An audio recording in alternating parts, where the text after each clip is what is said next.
Kalau kita seringkali membuat satu tatanan bahasa, mengapa saudara-saudara kita menyebut nama Isa?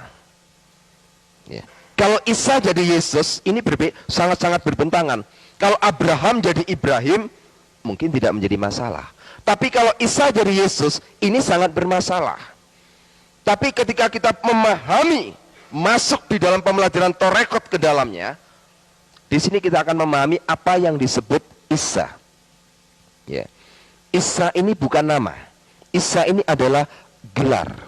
Sehingga Isa itu disebut At-Tauhid, satu-satunya. Sehingga nama yang terus dihadapkan dan ditulis oleh Al-Quran disebut Al-Masih Isa alaihi salam. Ya. Al-Masih tidak boleh ditaruh di belakangnya Isa, pasti ditaruh di depannya Isa. Al-Masih ini adalah orang yang diurapi Tuhan. Isa ini adalah At-Tauhid, satu-satunya. Alaihi salam itu artinya pemberi, penjamin keselamatan. Sehingga Isa itu dijuluki Nabi pembawa syafaat. Ya. Jadi kalau diringkes jadi satu, dia orang yang diurapi Tuhan dan satu-satunya penjamin keselamatan. Bukan salah satu. Satu-satunya penjamin keselamatan.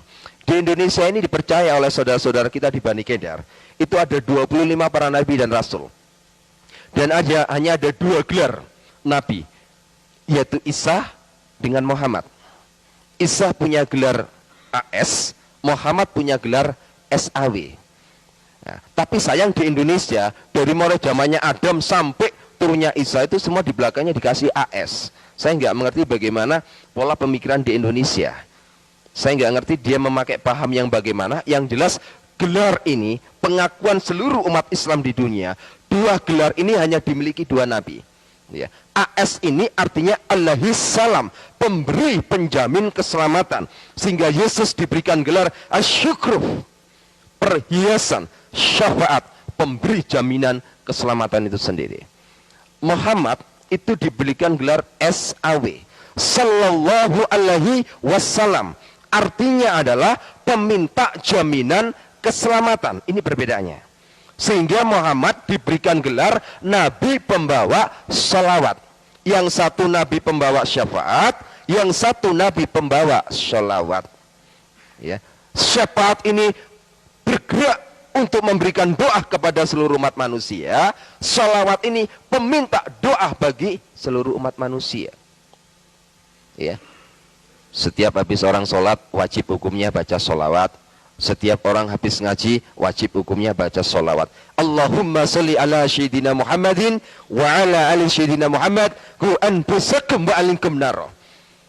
Ya Allah, selamatkanlah junjunganku Muhammad.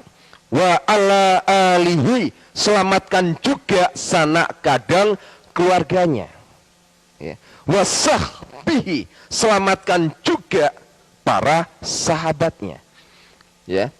Ku anfusakum wa alinkum naro, dari ancaman Allah yang berupa neraka.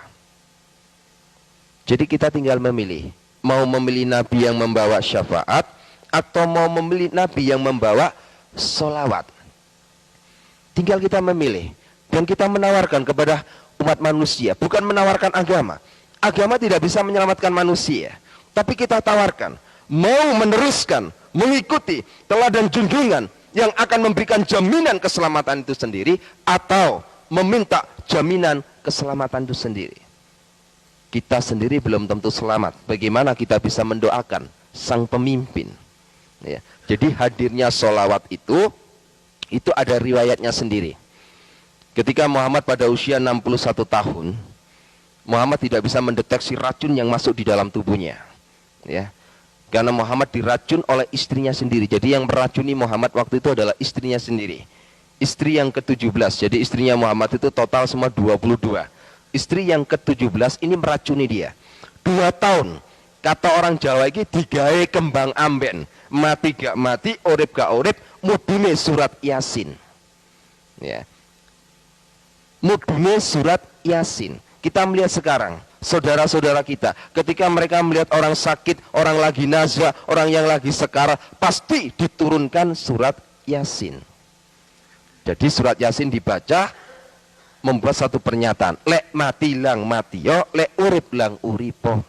Waktu itu juga begitu, karena waktu dibacakan surat Yasin tidak sembuh, malah nazak tidak karu-karuan. Akhirnya Muhammad mengumpulkan seluruh keluarga dan para sahabatnya untuk memberikan doa keselamatan supaya segera hari itu juga nyawanya dicabut. Nah, setelah diturunkan bahasa sholawat ini dengan kata-kata Allahumma sholli ala Sayyidina Muhammadin wa ala ali Sayyidina Muhammad, baru Muhammad meninggal. Ini satu hal yang paling terpenting yang perlu kita garis bawahi supaya kita bisa memahami kekristenan yang kita bawa, agama yang kita bawa. Sebab kalau kita mempropagandakan bahwa agama kita ini paling benar, kita harus mempertanggungjawabkan kekristenan kita di tengah-tengah umat Islam.